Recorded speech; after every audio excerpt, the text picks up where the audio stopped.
Hey, good evening, everyone, and welcome to the January 20th, 2026 work session of the Town of Ossining. Please rise and join me for the Pledge of Allegiance. Pledge allegiance to the flag of the United States of America and to the republic for which it stands, one nation, under God, indivisible, with liberty and justice for all. Thank you. Councilmember Meyer, Present. Councilmember Manicchio, Here. Councilmember Weiss, Present. Supervisor Feldman, Present. Supervisor's announcements. Okay. There are new federal eligibility requirements that have taken effect for the SNAP program.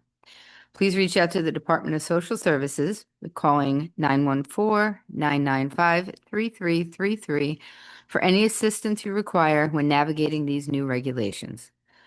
The United States Postal Service has made a very important change in procedure that affects the timing of postmarks.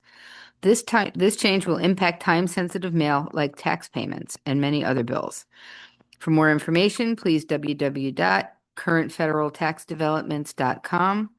As per our tax receiver, if you go into the post office and have it hand stamped, that should be fine.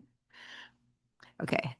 Sustainable Westchester has informed us that the Westchester Power Renewable Energy Program has been discontinued.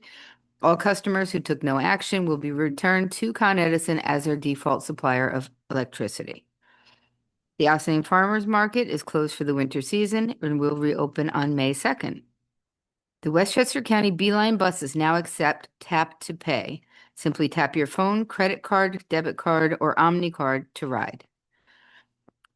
Tonight there is a deed theft and foreclosure prevention education panel and resource fair at the White Plains Library. New York Blood Center will be hosting a blood drive on Friday, January 23rd from 12 to 6 p.m. at the Ossining Volunteer Ambulance Corps. The Ossining Public Library will be celebrating the 250th anniversary of the American Revolution with a talk from our very own town historian Carolyn Curvin and Scott Craven about Ossining on Wednesday, January 28th at 7 p.m. And since we have her with us, she can expand on that for us, maybe. The Bethany Arts Community Docent Program is looking for volunteers. It will be running from January 31st to March 4th. The program aims to expand volunteers' knowledge of art while strengthening communication, critical thinking, and leadership skills. Please visit bethanyarts.org for more information. On Saturday, February 7th, the Galata House will be running its 9th annual Escape from Sing Sing plunge at the Lewis Ingle Waterfront Park. This event is a charity drive that goes toward benefiting Westchester residents facing hardship and providing transitional housing assistance for fire and flood victims. For additional information or to register to take the plunge, please visit www.galatahouse.org. Remember that Neighbors Link is a great source of information and community resources for our immigrant population. Please visit their website, www.neighborslink.org. Click resources to register to attend informational webinars about knowing your rights in both English and Spanish, and to find contact information for trusted professionals. As always, our Ossining Public Library will be hosting many events, including movies, craft events, meditation, tutoring, yoga, book clubs, and more. Please see their website at ossininglibrary.org for more information. And the Loft LGBTQ+ Community Center has everything from events and programs, resources and presentations dedicated to providing support to anyone who's a part of the LGBTQ+ community, including virtual and in-person support groups and clubs on a multitude of different topics. Visit their website at loftgaycenter.org for more information. And for more fun and interesting events being held locally, please see the supervisor's update on the supervisor's webpage. Do any of my colleagues have other? Okay. Thank you. First up, we have a discussion by historian Caroline Curvin talking about the Sparta Walking Tour Grant regarding to the 250th anniversary program.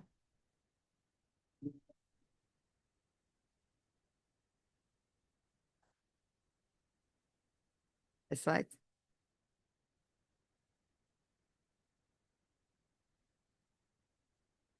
Remember, this is that autocast. Check one. Here we go. Hello. Hi, I'm Caroline Curvin. I'm your Ossining town historian, and I'm here to talk to you about the Revolutionary War Veterans Walking Tour that I'm applying for a grant for. It's part of the Ossining 250 extravaganza that we will be working on for this year to celebrate the 250th anniversary of the signing of the Declaration of Independence, which was the beginning of our War of Independence against Great Britain. So I'm going to talk to you about a grant application that I'm applying for on behalf of the town. I had a conversation with Liz about it last week, and so she said, come give a talk. So here I am. So the grant I'm applying for, next slide, please, is the Heritage Development Grant under the Morris D. Hinchy Hudson River Valley National Heritage Area.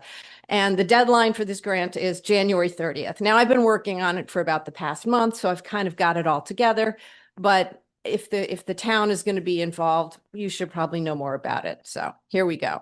So what it is, it's a collaboration between me, Joyce Sherrock Cole, the Ossining Village historian, and the Ossining Historic Cemeteries Conservancy, and we've been talking with Jane Botticelli. And so, next slide, please. What we're going to do is we're looking at Sparta Cemetery because it contains the final resting place of about 40 Revolutionary War soldiers and veterans and officers. And so we thought we would try to put together a walking tour. Next slide, please. So what we're planning is kind of a three-pronged thing. We want to do a live walking tour that's going to take place in Sparta Cemetery on 2 weekends in maybe 3 weekends in October. We're going to, Joyce and I would lead it. We're also going to have some costumed reenactors who are going to actually be these people and tell us about their lives, tell us about their experiences in the war.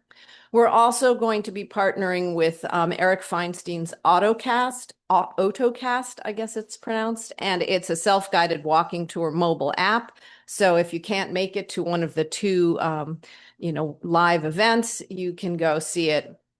You can have it on your phone and you can actually get all this information. It's going to have an audio narration. It's going to have images. It's going to have GPS coordinates so you can make sure you're at the right tombstone and hearing exactly not exactly what we did in the live walking tour, but it's going to be more than just kind of, boring history. It should be more interesting history. And we're also going to put together a paper pamphlet with a map to ensure accessibility for all, because I'm kind of a Luddite and sometimes I don't want to use my data for things. I don't know. And I just like having a pamphlet and I like taking the pamphlet home. And I don't know, just because also you never know. You just never know what happens. Sometimes there isn't, Wi-Fi or there isn't data where you are. So it's good to have this paper pamphlet. So Joyce and I are going to do the research. We're going to write the little sort of scripts for the reenactors and also for the walking tour app. And we're probably, even though there are about 40, it's like 38 to 40 Revolutionary War veterans buried in Sparta, we're probably only going to highlight no more than 18, because more than 18, I think, would be kind of impossible to do a live walking tour of without making it just sort of too onerous and too much information. So we'll probably do between 15 and 18. I'm just sort of going with the 18 number to see. It also kind of depends what we can find out about some people, because some people, there's just no information. I've done a little bit of research and there's not so much. Some people have quite a bit of information. So we'll sort of base it on that too, how much information we can get and how much of a story we can tell. Next slide, please. So here's the breakdown. The grant, the maximum amount of money we can ask for is $7,500. So I'm asking for $7,480. Fantastic. And the way it breaks down is we're going to have I think Virginia Pope is going to do the graphic design for a map. She's the one that also did the pamphlet for Dale Cemetery, so she's very familiar with this. So we're going to do that. We're going to print out the pamphlet. The research consultants will probably be me and Joyce doing the research and doing the writing for this. The mobile app is what's going to be the biggest amount of money. Right now, I'm saying 18 points of interest at $160, an upfront fee of $28.80. And there are going to be no ongoing support fees. Thank you, Liz Feldman. She was the one that kind of negotiated that. I had sent in a proposal a few months ago about doing a mobile app, and it looked different, let's just say, on paper than what it looks like now. So I think it's a much more, I think it's something that we can actually handle, and it will not be an ongoing expense for the town. There may be a permanent sign we need to have to just alert people to the fact that this mobile app is here. I'm not really sure about this. Some of these things are sort of ballparky. I'm not really sure, but I'm just putting them in. And if we don't use the money, we don't use the money. It's better to ask for it. And when we do the live event, there's probably going to be some temporary signage we'll put up, event this way, park here. The reenactors are probably going to be, let's say we're going to have 7 reenactors at about a $200 flat fee. This is what Joyce Cole has told me. She's done this before. She has more experience in this than I do. So that's what she said would be the number. We might be renting costumes. She does have a lot of Revolutionary War costumes. Don't ask. But there still might be things we need to do, like get them dry cleaned or extra things we might need to rent. So I just put that in as well. And the final thing is parking, because as you all know, Sparta Cemetery has no parking. So what we would probably do is park across the street at the church. That's what the Ossining Historic Cemeteries has done in the past. And while the church doesn't charge, often they would give some sort of a donation to the church for that. So that's what the grant, the money looks like for this request. So what do you all need to do? Next slide. Yeah. What, did you have a question on the money? No, I just wanted to add that the AutoCast is also going to be in Spanish.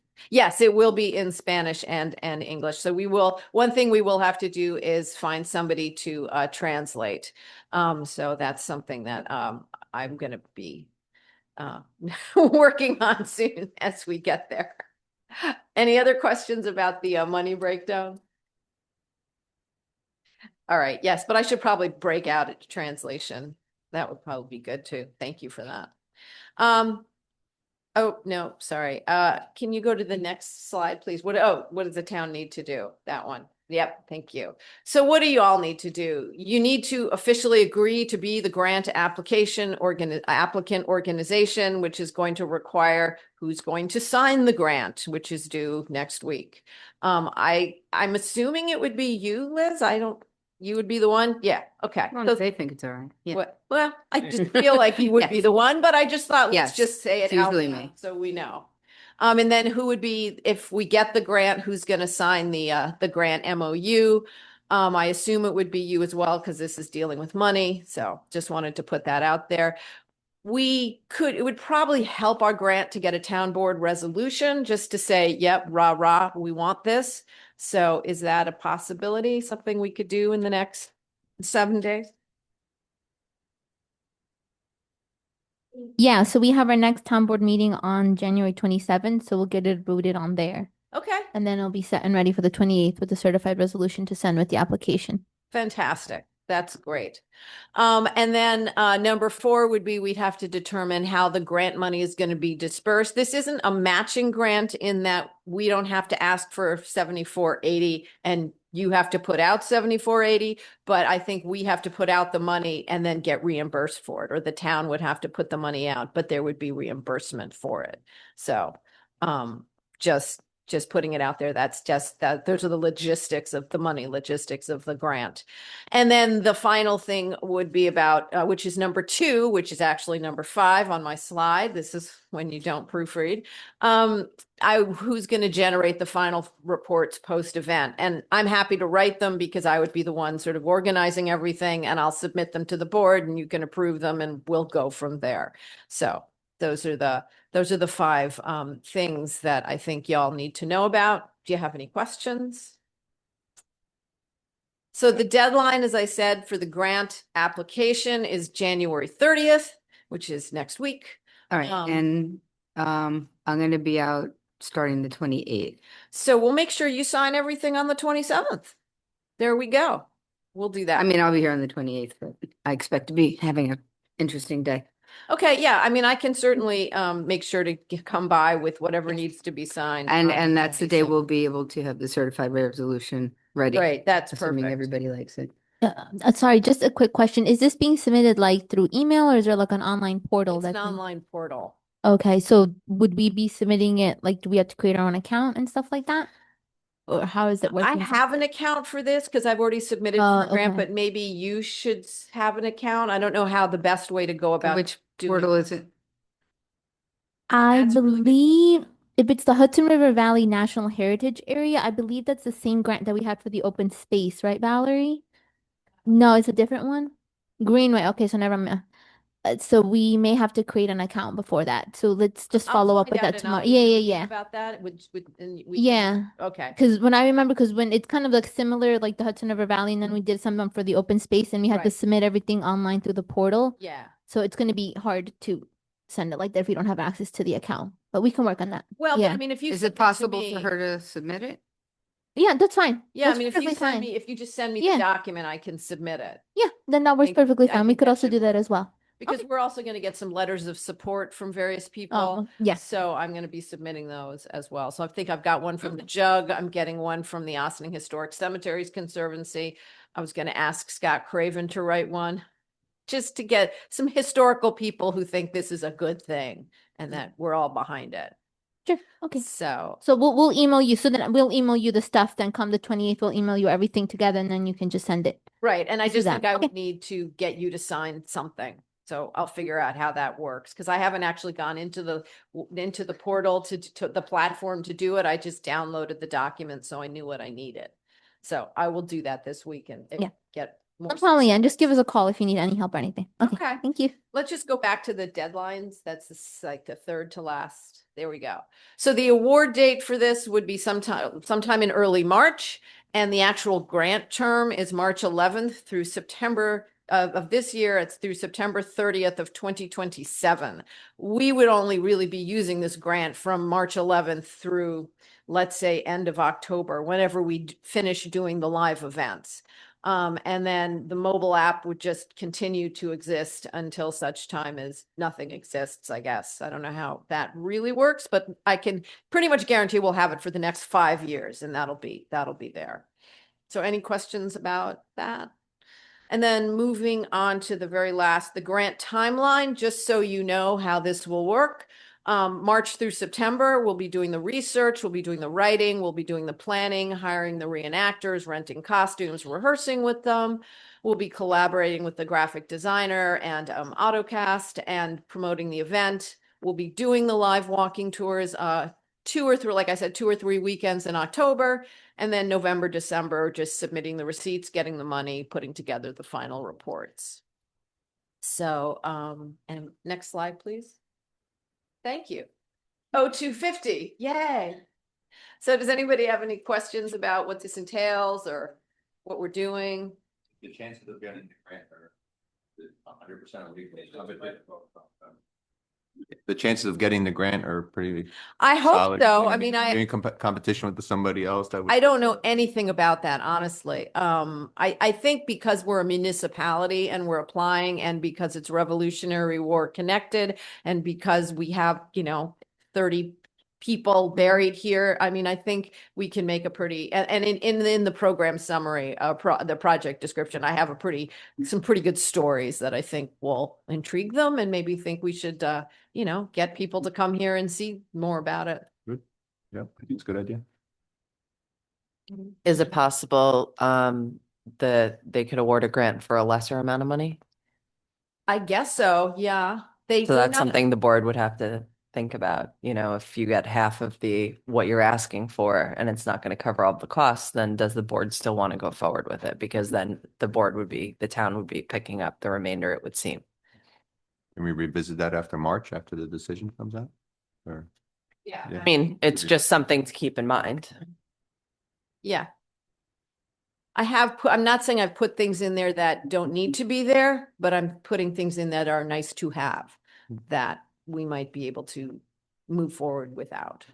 So I know the one thing the board had discussed and agreed would be a good choice or a good, something we wanted to move forward with was that AutoCast. Yeah, So because that'll that also portion be- I think we're committed to. I believe we're committed to, but we can revisit it. And then everything else, we can have the conversation when we understand what we have, and we can always make our own costumes or no. See what we can do with the budget to adjust it to whatever the financial realities are. exactly. Yeah. And I think there's plenty of room in there to do that. Good. Great. Yeah. Okay, All right. thank you very much. Thank you. Thank you. Thank you very much for being willing to be a partner on this. All right. Thanks. Have a great one. You too. Thanks.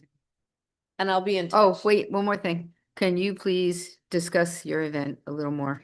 Teacher. Yes, on January 28th at the Ossining Public Library, Scott Craven and I are giving a presentation on on Ossining and the neutral ground, which was really where Ossining was during the Revolution. We were in the middle of the neutral ground, and even though people think that not a lot of stuff happened here during the Revolutionary War because we didn't have any battles, it was a really important insight into what the revolution meant to people and how, people in this room would have been, you would have been a loyalist and I would have been a mouthy patriot. And like that was, neighbors and friends. It was a real kind of civil war, as Ken Burns likes to say. And so we're going to talk a lot about that. So come on down to the library and learn more. Perfect, thank you. All right. you. Thanks a lot. Okay. Next, we have Valerie Manastra, our planner, to discuss more revisions on getting our code, our zoning in line with our comprehensive plan. Yes. All right, so good evening. Tonight we're going to talk about supplementary regulations. Very exciting stuff. Oh, she woke us up with some. Yeah. All right, so basically this is Article 5 in the town zoning code. And basically what it is last month. Were you able to put that up or no? Last month, we talked about the use tables, right? And the uses that could be allowed in the different districts. This supplementary regulation specifically now talks a little bit more about the uses in general and provides some specificity for particular uses, especially ones that require special permits. And this article also talks a little bit more about or provides regulations dealing with lighting, landscaping, parking, signs. So other elements that would be part of any sort of site plan review. And so today I thought I'd just kind of go through and summarize and highlight in a general sense each section, whether we made changes and what those changes were. And then I just take any questions before we go to I'll go section by section. All right, so I realized when I printed everything out and I was at home, I realized I don't have page numbers, so I'm going to refer to the actual sections themselves. So the first section, 200-25, which is supplementary regulations applying to all residential districts. I really didn't make any changes to that particular section, except we did remove on section F of that section, the uniformity of design, because that particular aspect there, you already have architectural review board regulations. So at this point, we remove that because it really is duplicative of what you already have in your code. And that's on pages 2 to 3. Yes. Thank you. The very end of the new F, I had a question. Yes, the portable storage unit. No, it was with signs, it's We haven't F- gotten to signs yet. Yeah, we haven't gotten to signs. I'm Get sorry, that. I'm in 27. Okay, never Yes. So then section 200-25.1, which is street frontage, we didn't change anything in that section. 200-26, which is animals. Again, we did not change anything in that particular section. Section 200-26.1, bed and breakfast establishments. Again, we did not change anything in that particular section. The next section where there were changes to is the non-residential buildings, which is 200-27. And Starts on page 7. yes. And that is specifically, we started focusing on that particular section. We did not change anything, but then 200-28, which is signs, we have all new regulations for signs. What we did was basically we removed the regulations that you have currently. One of the reasons why we updated these regulations for signs was this was as a request when we were going through the zoning from the building department, because your current sign regulations are right now they're not very detailed. And so it's a little bit more complicated when people are coming in with especially some of the newer signs, and also just trying to determine how to prevent something like more or less like sign pollution within your business districts. So what we did do is we now specifically have more details and specifications for the different types of signs, and also what zoning districts can have the different types of signs and how many. And then also we made sure that the signs themselves, specifically we provided for the specific zoning districts and the types of signs that can be put within the different zoning districts. Sure. It's crossed out up there. My copy isn't crossed out. So if it's underlined, it's kept or it's. The crossed out is gone. Yeah. And then if you scroll down, there's a whole new section that's Okay. underlined. What's the name of this document? It's the supplementary regulations. Are you looking at the right one? Yes. CPA, right? You are looking at the right one.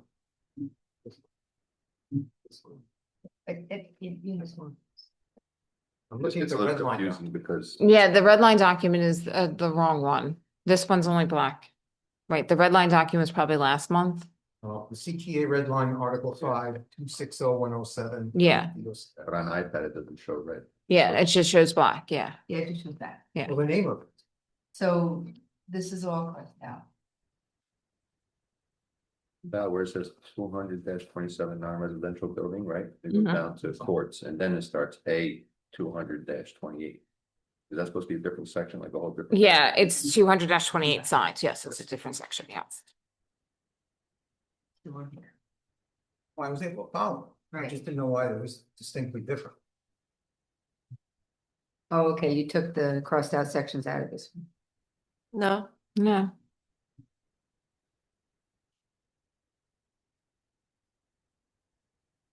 It's only underlined here. It's the same document.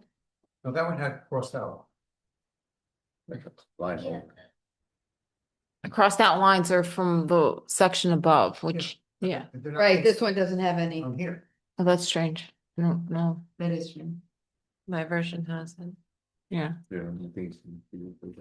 Yeah. So it's called zoning document. And maybe it's something about the formatting on the iPad. Yeah, That's maybe the that's what only it thing I can is. think It of. might be automatically removed. I had a hard time on the iPhone because it wasn't doing that.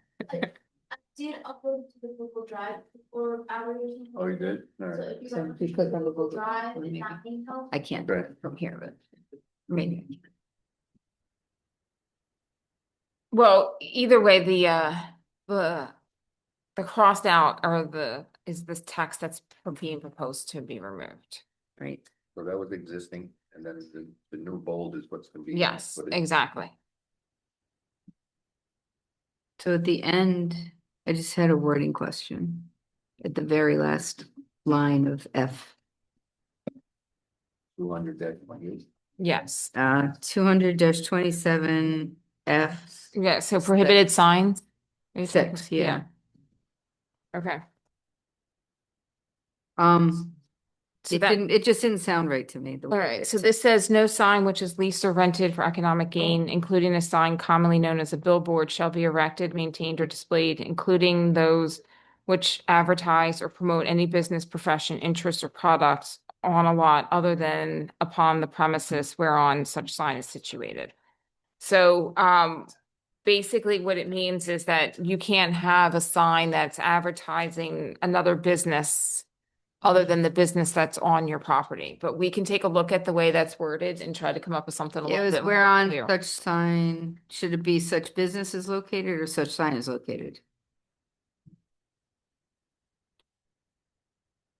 The Well- premises whereon such sign is situated.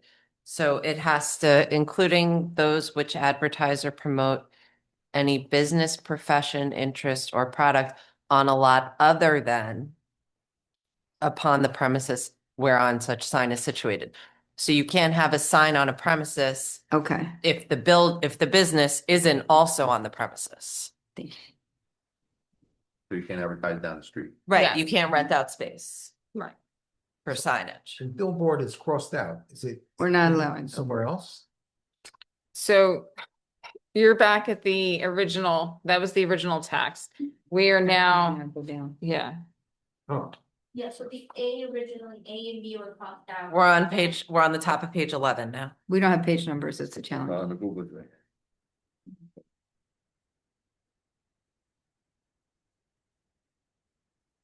Say where the zoning page, Schedule A, Yes, admitted number and type of signs by zoning district, that's correct. that page. Or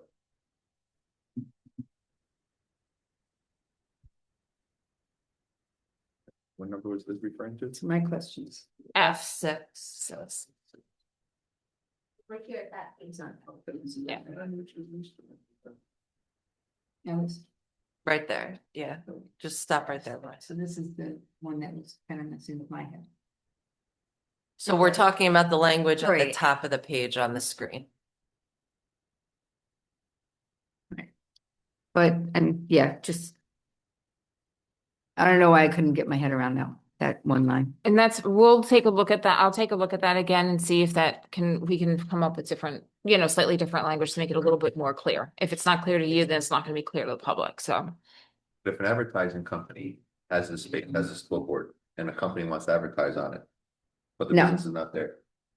No, You They can can't, advertise their own business, nothing else. right. and then that would be the use of the property, and that's not permitted. Yeah, I'm not getting back so into if it. I understand, that would eliminate political signage. No, No, there is an this exception has for to that. be content neutral. We have Yeah. to be very careful about that because of First Amendment issues. Right. So we do have exemptions in that sign regulations for temporary signs. And temporary signs usually include seasonal displays, political signs, political campaigns, that kind of thing. Banners, flags, grand openings, seasonal messages. And that's on the previous page if you scroll. It locked back up, Martha. It's okay.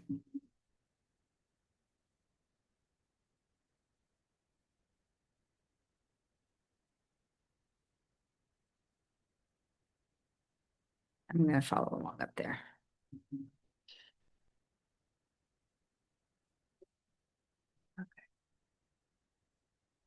Thank you, or I could follow along with Matt. Okay, I got the choices. And the tables are new, right, Valerie? The tables are also new, that's correct. The number permitted and number of signs in zoning district, because in the past, you really had just a list of like signs that were allowed or prohibited, and that was it. And so the building department was looking for something a little bit more concrete, especially when people Yeah, call no, for. makes sense, it's good. Right. The layout. Okay.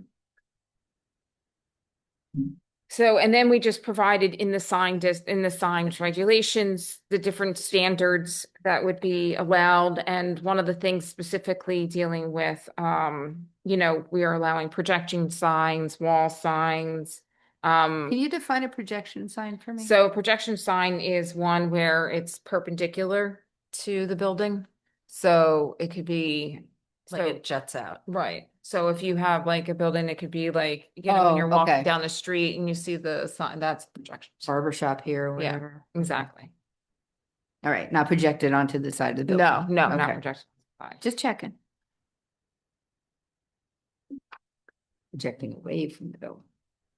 And then we also have information on freestanding directory signs as well as awning signs and window sign standards. So that pretty much covers like the new sign regulations that we're proposing. And so just procedurally, the way it's being contemplated, if the sign is being proposed as part of a project that requires planning board approval, then the planning board will consider the sign permit application as part of the site plan. If not, it will be considered by the building inspector. Fair. In accordance with these regulations, of course. So the next section will be 200-29 parking and loading, which is right after signs. Apparently no one has paid business. Directory sign. There we are, parking. Yes, so what we did here in this section, we updated the parking requirements. We specifically now have all the uses listed that are in your use table so that there's parking requirements associated with them. We also updated shared parking standards and also provided land banking standards so that you don't necessarily, so if there's a particular project where even though they might require more parking than is necessary, instead of automatically having them have to put the parking lot in, they can identify area of land where, like, if for some reason the parking is required, then they'll develop it as parking, but they don't necessarily have to put it as parking to begin with. It just allows for reduced impervious coverage, especially for some projects where people feel that they don't necessarily, like property owners feel that they don't necessarily need that additional parking. All right, so what about our existing conference centers, lodges and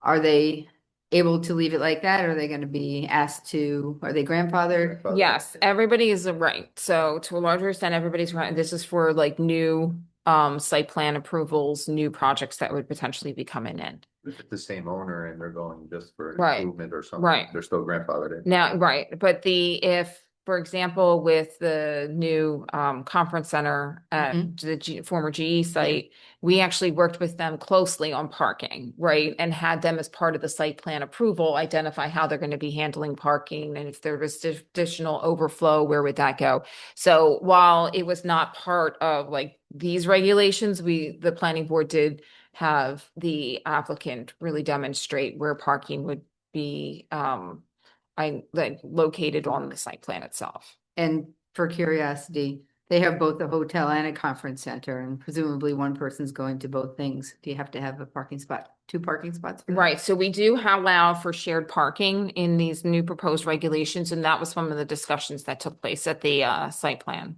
Okay. Thank you. The other thing I just wanted to mention was especially with what was the other thing I was going to mention? Now that I'm thinking, I'm sorry.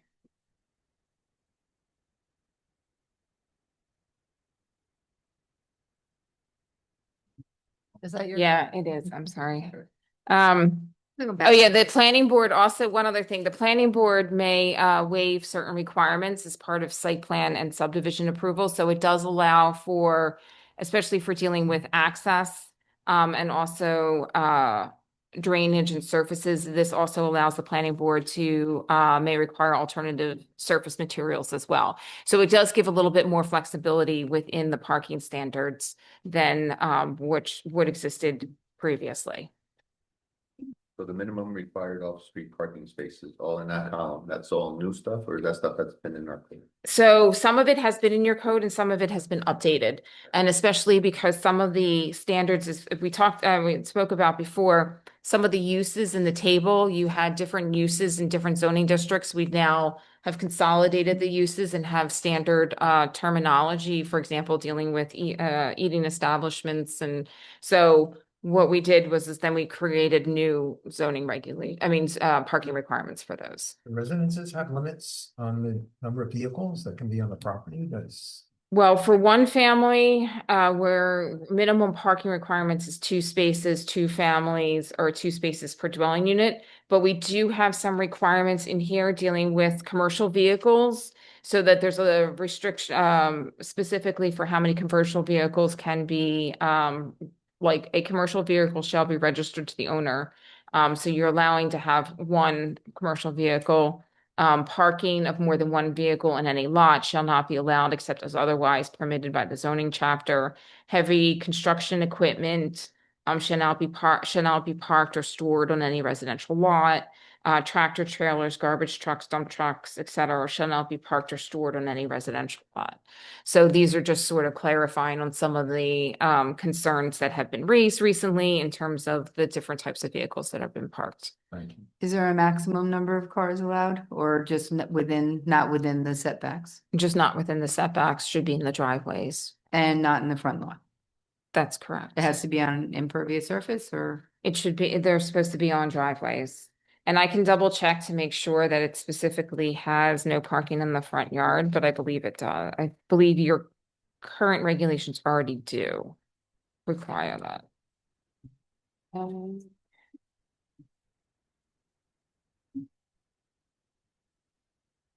Yeah, you have the parking of vehicles shall only take place on driveways and in parking areas and not on lawns or other vegetated areas. But we can just make sure that it's clarified that no parking in the front yard as well. And only one boat, huh? All right. Is that really? No parking. The value on the question on number 7, like sometimes tow truck, 30 feet Or whatever the front yard. we'll have to, no, but for residential districts, so that you don't park not the required setback, but actually on your front lawn. Oh, Yeah. but you can be within the setback from the street as long as you're in the driveway. Yes, Okay. yeah. Okay. Valerie, would that prevent, like, say a tow truck driver in employment, right? He's on call, he has the truck in his driveway. You know, if he's working the overnight shift or something like that, does this prevent that from happening? When it says, you know, I know you put tractor trailers, garbage truck, dump trucks, tow trucks, and similar vehicles shall not be parked or stored in any residential lot within. It's one commercial. So I think, right, so we can take a look at that and come up with some alternatives for that Good. particular. And do you want to have it on call? Maybe we could Weather have, events or on call? You never know. Yeah, I I know. just wanna Yeah. fully handcuff. or we could just say, shall not be permanently parked or stored. Yeah, permanently, or I don't know what's the best word that we can use, but. Well, the other issue is it has to be, if it's just a commercial vehicle and it can be on the property, then it has to be owned by the owner of the property. So that may also impact the scenario you're talking about. Right. I know that's pretty realistic, that happens. So do we want to allow for a commercial vehicle, just allow for one commercial vehicle and just kind of leave it for whatever type of commercial vehicle it is? Well, because some people are renting out, so, owner, Employee. employee, or, employee And it- operated, as a part of your profession, however you. We look at also that. have to be able to enforce these things. you Right. know?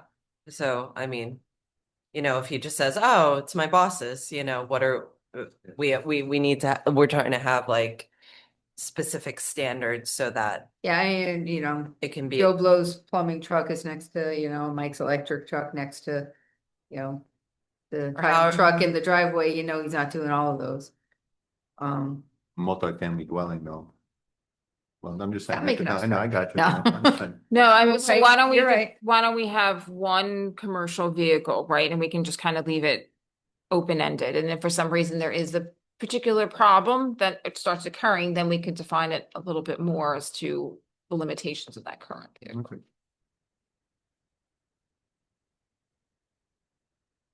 Because if we leave it What are this your way. thoughts, Greg? Or you could say something like it can't, or kind of the equivalent of a billboard, right? It can't be used for, you can't rent it out. You can't be making money off of letting someone store their commercial Right, okay, vehicle yeah. on your property. Exactly. That may be a way to kind of pare it down, but Yeah. still leaving some room on either side. Resident owned or utilized, Right. not rented to somebody who's just there. Or no, yeah, what you said. Does that make sense? Yeah.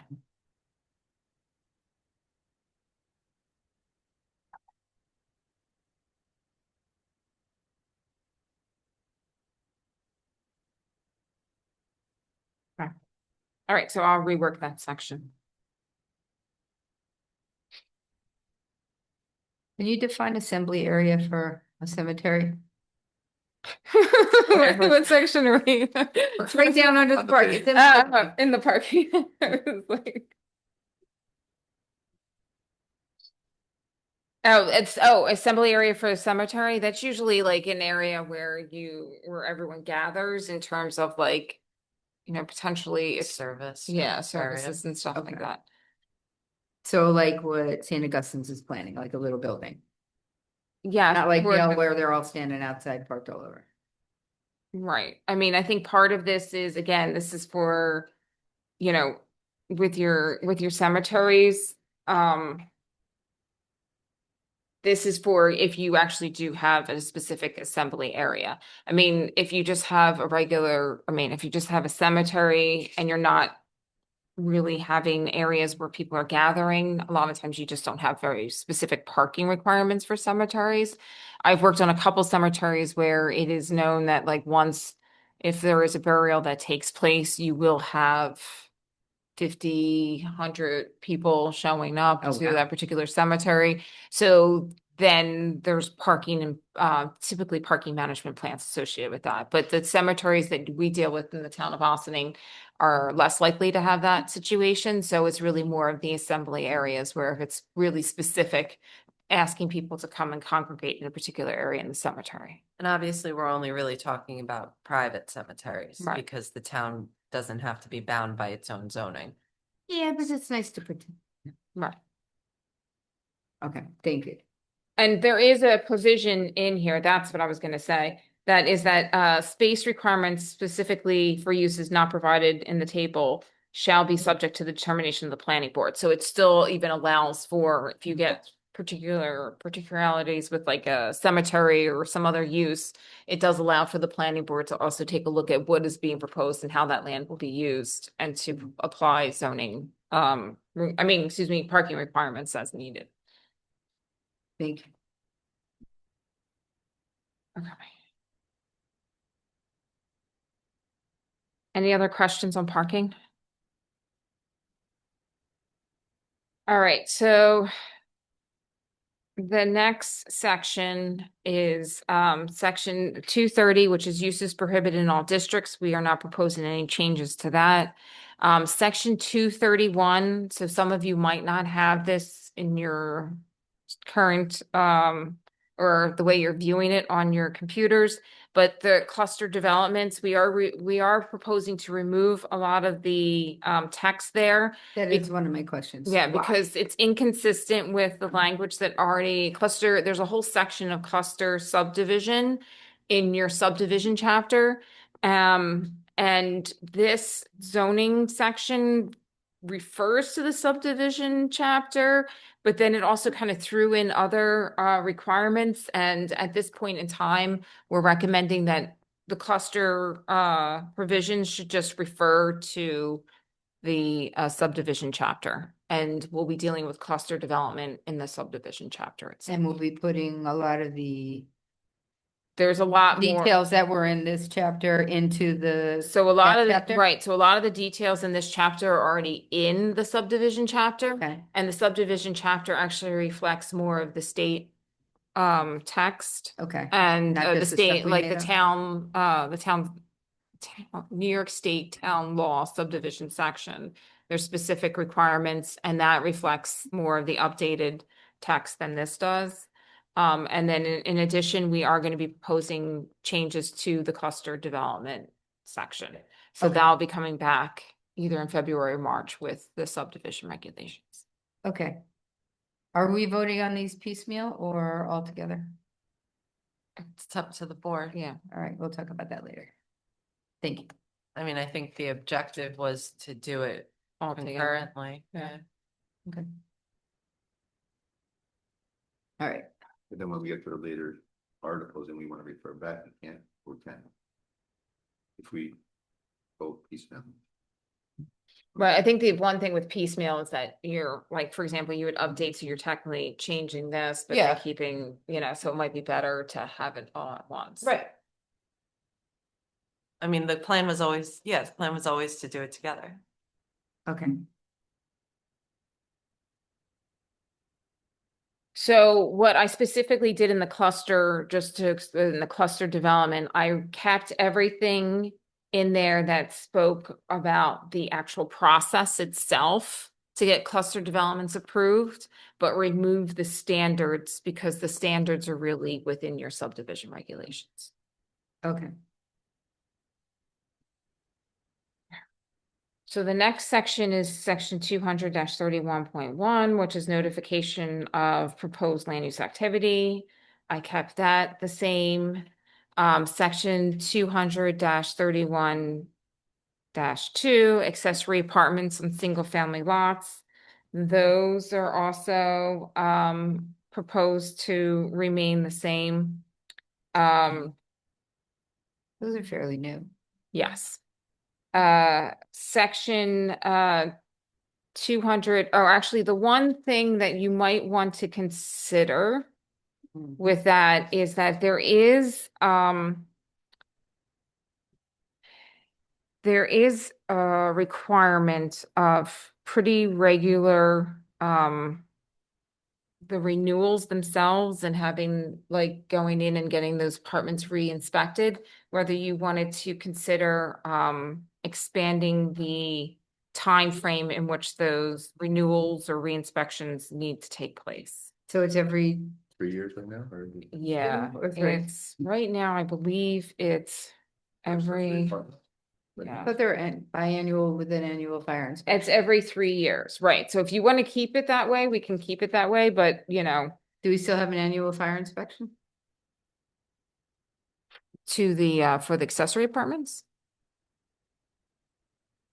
You don't, You get 3 years to do everything, yeah, I think it's every He's three. been doing fire inspections on. accessory plan.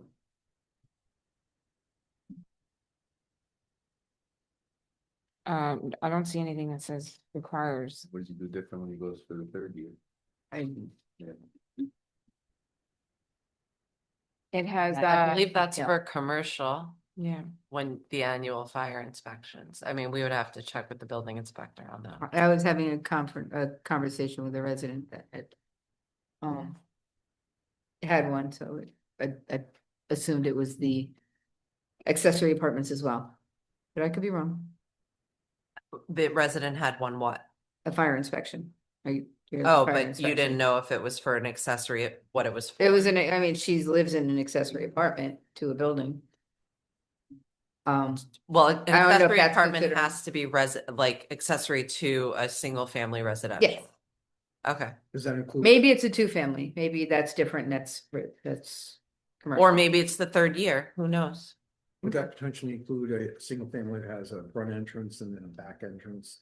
They rent out the downstairs, it's a separate entrance. Yep. And there are regulations in there about where the entrance could be. The zoning board, I believe, had an application last year, or maybe the year before, but I think it was last year, where someone was proposing an accessory apartment, and the only logistical place to put the entrance was on the front of the house, so they had to get an area variance from that requirement, in addition to the permit that the zoning board grants for the accessory apartment in the first place. All right, so we'll keep it at 3 years then. Okay. All right, so then the next section is section 200-31-0.3, which is solar energy systems. And again, we are not proposing any changes to that. That's relatively new. Then section 200-31.4, battery energy storage systems. We are not proposing anything, any changes to that. And these local laws, like Valerie said, the board reviewed in detail relatively recently and were based upon templates that came from NYSERDA. Right. Was it 2021? We just adopted. The battery energy storage, It's 22. it might have even been 22. Yeah. I think the solar was maybe 2018 or 2019. All right, so the next big one we are proposing some changes to is 200-31.5 places of worship. So let me just explain a little bit about, because this affects the next few sections, places of worship. We also have a section on schools and educational institutions. And we also have a section on philanthropic fraternal lodges, and charitable organizations. So right now in your current zoning, all the different, what? Oh. Right now in your zoning, all of those uses are under like one, right? And in terms of the additional supplementary regulations. And so in today's standards, you have very different uses of the land and the way a site plan needs to be laid out for both houses of worship as well as your schools, as well as other philanthropic organizational type of uses. Like the lodges and stuff. Right. Yeah. So we split all of those at this point. And so we have a couple different, and one of the things with the different, we'll start off with the places of worship. We have two different types of levels. One is more of an accessory use to, like a home. So they call those a residential place of worship. And then you have the secondary level, which is your standalone community places of worship. The reason Christy and I worked together very closely on this, the reason why we're recommending putting both these, I'm going to say these two separate categories in there underneath your places of worship, because they are commonplace in many areas within New York State. And what typically ends up happening is if for some reason you don't cover both types of, I'm going to say places of worship uses, you will find that somebody will come in with an application for one of these two types of uses. And then at that point, everybody doesn't really know how to process that application because it doesn't really fit you only into a have the other- particular, right. Okay. So, which is why we figured at this point in time, since we're updating your zoning regulations, we might as well put in regulations for both types. Agreed. Because these are uses that are protected, schools and religious uses are determined at the state level and religious uses on the federal level to be inherently beneficial. So you can't outright prohibit it, but you can regulate it. So Right. that's the objective here. Okay. I have a question on there's this reference to 49%.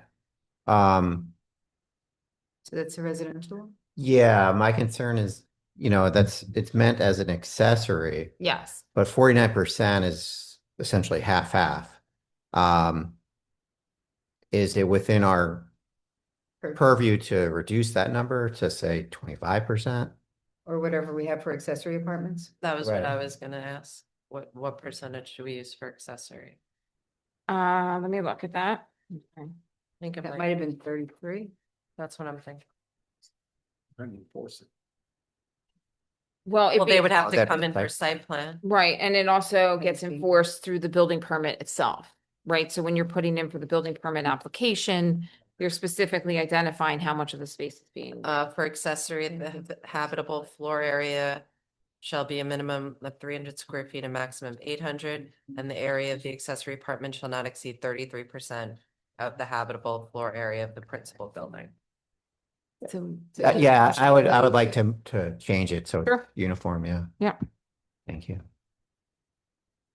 Who grants the use of a residential place of worship? So if it's a regular home that wants to turn into a residential place of worship, does the town board give that approval or? no, that would be an application to the planning board for site plan approval. Not zoning for, For special permit, we have the community places of worship for special permit. We could, if you I'm wanted just to asking where consider. it's usually done. It can vary, I'll, I'm happy to let the I don't planning know board what your do- thoughts. Well, I mean, it would, Well, so the zoning board does grant a special permit for the accessory apartments. However, accessory apartments don't require site plan approval. Okay. So that's really the trade-off. Here, because an accessory apartment, right, it's one more residential unit, the increase in intensity is minimal. Here, you're having a residential place of worship where you could have several people coming. So site plan is important in this situation, but it is still limited to a certain extent. And there are conditions in the proposed language on a residential place of worship that would be looked at by the planning board and are somewhat akin, I would think, to special permit standards. Right. So it's just a matter of not making the applicant make a separate application to the zoning board. However, as Valerie mentioned, the larger use for community places of worship would require both, correct? Yes. And if they're having worship in the residence, does it then fall under the public gathering codes for like sprinklers or whatever? Yeah. Very good. So Thank you. there Any is, fire features that, yeah, never mind, he found it. yeah. Thank you.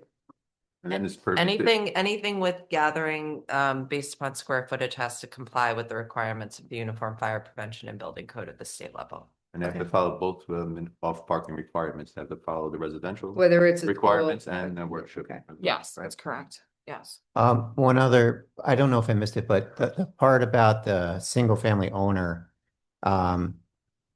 should it be defined that that person has to remain the owner of that property and live there continuously?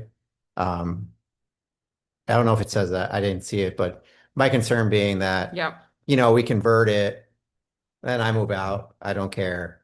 Now it's an institution. I don't live there, but I'm already approved, so it is what it is. I believe what we do with an accessory apartment is that it's specific to that owner. And if someone purchases the property, I need to look at that actually. I don't know this. Yeah, I'm looking at it. So they just won't transfer to the law. Right. That's the Right. plan. So maybe we consider making that a special use permit then, maybe and we then should. that way, and we can look at some of like bringing some of the ownership language from the. So accessory for apartment. accessory apartments, if the owner operator, nope, this is not right. Sorry.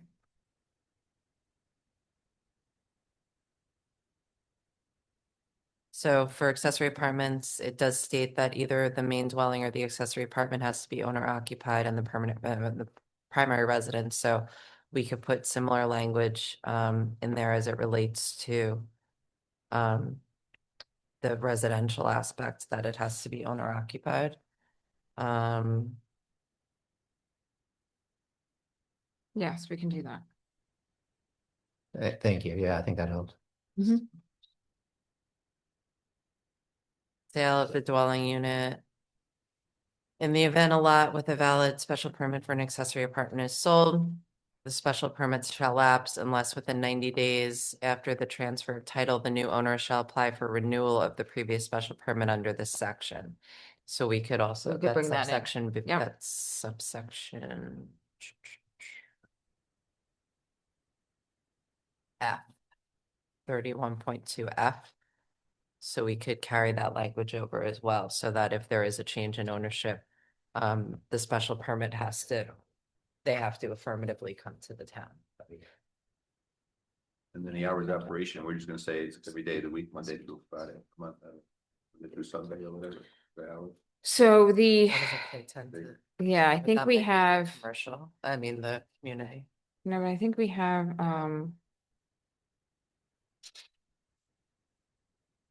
we have hours of operation, no assembly shall take place between the hours of 10 PM and 7 AM. Monday. We can make sure that we can put Monday through Sunday. Okay, And that translates to the schools and the budget? so for the Or maybe not schools, the- we are proposing that to automatically be a special use permit. And so the schools there, so the difference is like, for example, so with the places of worship, we kind of focused on the different types of accessory uses that would be associated with like any sort of new religious or use coming in. And then, but with the schools, so we focused on that. We focused on lighting, landscaping, and then of course your requirements for places of assembly. But with the schools there, we started focusing on those types of criteria, but also specifically looking at in terms of like parking and internal roadway requirements and circulation, because you really are going to have buses, you're going to have students. So it's a very different type of dynamic, which is the reason why we we felt that You we really separated need to them? really separate them and really focus on standards that are really related to those particular uses. So we have those types of requirements, Anybody who's been within. to AMD can agree. Well, so the difference is with the schools is that technically the public schools still are run under the Department of Education, but this would be for private schools. Like that- Clearview or Right, whatever. yeah, okay. exactly. Catholic schools fall under the place of worship rules? So No. they fall under this, It would be yes. the school. But on like, for example, like a St. Augustine's where you have both operating, you'd get special use permits for both. And we would then take, like that's where the planning board has the ability to take a look at, okay, what are we dealing with Versus parking, that right? space. Can we have some flex spaces on some of those things? Right, so because The the church will be more schools- weekend and the school will be more Exactly. weekday, Exactly, so, exactly. okay.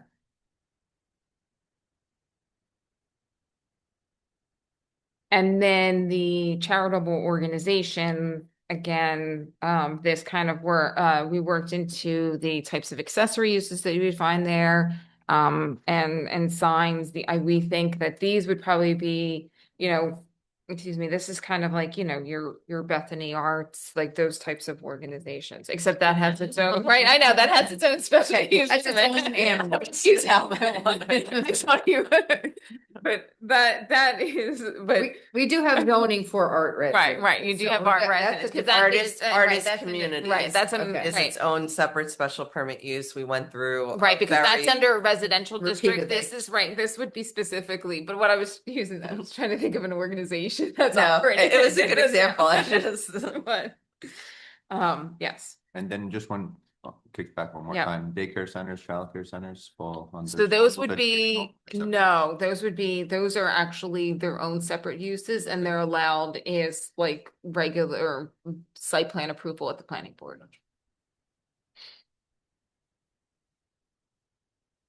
And that's a really good point, and I'm just gonna make sure that our definitions are very clear so that there's no confusion on that. I have seen that in other municipalities where They the confuse with- distinction between daycare and school can get a little Yeah, muddy. Right. Nonprofit childcare and then. Right, Private exactly. industry, So that Does that make a difference, whether Right. it's profit or not for profit? Mm-mm. if it's state run or if it's privately owned, Well, no, so if it's a state run. Then it's, then it's it them. falls under that. Then it's then they're not coming to us. Yeah. Yeah, so if it's like, for example, some of the pre-K is state programs that get state funded, they fall under slightly different. And then some of them really get to a gray area where it gets really confusing, but you don't have any in the town of Ossining at this point. And the thing is, you can only do We have the so Briar much. Nursery School. What? in a vacuum, you know? Briar That's what I'm Nursery saying, School. just you can't think of. Yes, but I don't know if that's, Exactly, I don't know if that's funded by, Seen It's not for profit. around here. right. no, but I mean, it's not running a pre-K program from like for the Ossining Children's Center, they actually, or for a period of time, they actually had pre-K through the. Oh, Ossining yeah, no, schools they're not there. running it. Right, they're not doing that. no. Someday you never know, they might need to again. It's twos and threes. but- Right.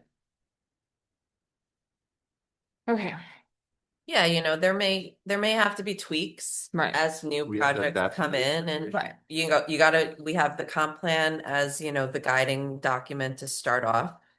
And then, Valerie's and her team have done, so much work. Yes. Long Based overdue. on their experience, but, things may change, applications may come in and there may have to be tweaks in the future. yes. That's cool. And I always find that as soon as you adopt something, it'll be that Yeah. one application that has the loophole that like you're like, I wasn't looking. So that always seems to happen no matter what. All right, so the next section, any other questions on that for schools or the organizations? Okay. So the next is landscaping and screening. So I want to talk a little bit about that, and that's section 200-34.8. So over the past few years, the planning board has actually worked very hard in developing landscaping requirements, and especially landscaping standards. And so this section really reflects bringing those in as actual requirements at this point in time, dealing with dealing with native plantings. We also, the planning board actually created like landscape notes that they want to see on all landscape plans. So that will be part of the zoning at this point in time, and we're going to bring it in as an attachment. This also specifically excludes invasive species. And then it also brings in a number of the landscaping standards that we specifically have identified over the years. So that's where a lot of this kind of comes into play. And then it specifically also talks a little bit more about screening requirements and the types of screening that would be approved, that could be approved by the planning board. And the benefit of putting it in the code is that, you know, anyone looking to do any sort of development in the town will have this information readily available to them at the outset of the process. And the fact that it's in the code will hopefully make it easier to get applicants to get on board at the outset so that it's not, So they don't feel like it was added on at the end? yeah, so that it doesn't get perceived as being the way the planning board is analyzing or scrutinizing the application. This is the standard, this is the way it has to be. Of course, it still gives the planning board certain discretion in the application process, but The part where you have to look similar to your neighbors, you don't have, you can still plant geraniums if they have roses.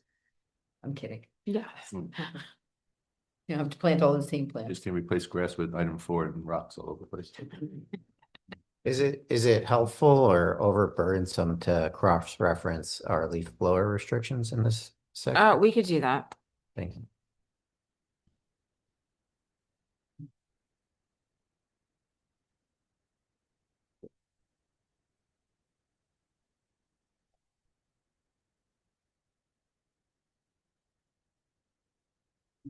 it was a long time ago that we did that. And then section 200-34.9 is exterior lighting. And this section specifically deals with two different types of uses. One for lighting for all non-residential multifamily structures, and then lighting standards for 1 and 2 family structures. And basically what we're trying to do here is create dark sky lighting requirements. And also try to limit light pollution from encroaching onto neighboring properties. But we do have 2 separate standards specifically for the non-residential multifamily structures, because they tend to be on larger properties. The difficulty is when you have a 1 family or 2 family home and you're living in a neighborhood and you put your like back porch on or your light, to try to, yes, we want to try to keep the overall light encroachment reduced, but we have more strict regulations for the non-residential multifamily structures to really try to prevent the encroachment from leaving encroachment onto the neighboring properties, where it's, depending on the lot sizes, it's difficult in some of the residential districts. So we kind of modified those standards a bit to say, you want LED color should not exceed 3000 Kelvin, which means it's going to be on the warmer side versus some of that like bright light. And we specifically said, lighting should be, to some extent as practical as possible, not to have lighting going onto the neighboring property, motion sensor detectors, and also like down lighting. But for the non-residential multifamily structures, we specifically have very specific, like what they call foot candles or standards that say you cannot be above a certain amount over the property line. And we waive the holidays when they do their decorations and all that. It's in there. It's in there? It's Yeah. in there. Alternating blinking. Yeah. Yeah. I mean, I've been looking forward to this legislation for a while. Yes, no, it makes sense. It's really something I believe in. I think there's way too much light pollution, not in the world, not, yeah. in Some our people just do neighborhood it by as well. accident too. They don't know they're doing it. They're buying the light. They don't know Right. the difference and. Right. My neighbor did that and I had, Yeah. I finally said, would it be possible to, throwing and it they were like, down oh a my bit. God, I'm so sorry. Yeah, And they were very, very nice. They make some bright ones out there. yeah. And so that summarizes the supplementary regulations that were I think proposed. that was, oh, what perfect timing, gentlemen. Anyway, Mhm. so I would like to thank you for the extreme amount of work and real detail that the two of you put into it and your team put into it. And you're pointing at each other and I know you work well as a team and it's definitely appreciated to have, two great minds that can collaborate and understand, what this board's trying to get at as far as, me and my lighting and all the other codes that make sense for both the quality of life and the comfort and needs of the residents being able to use their property. So I think these do achieve that balance and work toward what the comprehensive plan was looking to achieve in these particular sections. So thank you. Do any of my colleagues have any more? Good work. Yeah, so second that. Thank you guys. Appreciate all Yeah. your work. So we have more to come. I'm So sure. I'll talk to you about next month, when the next meeting, you and I will talk about scheduling that. And I have a meeting with the EAC in February to kind of finalize some of the tree, updates, the tree law updates. They'll be having some wetlands updates coming to you and then subdivision, and then we still have some more of the zoning. So there will be a few more months of this. So So like 5 more sections. a few more. This was Time very, to work. this This was was very it, right. substantively dense. though. Yeah, This- the other ones will be a little bit lighter, to a larger extent, just more of tweaking. This was more substantive. Thank you. All right. All right, Thank you. And so that is all of our topics for today. So thank you for joining us on this chilly evening. And we will see you on the 28th at 27th. See, I'm already out. All right, January 27th at the courthouse. Have a great week.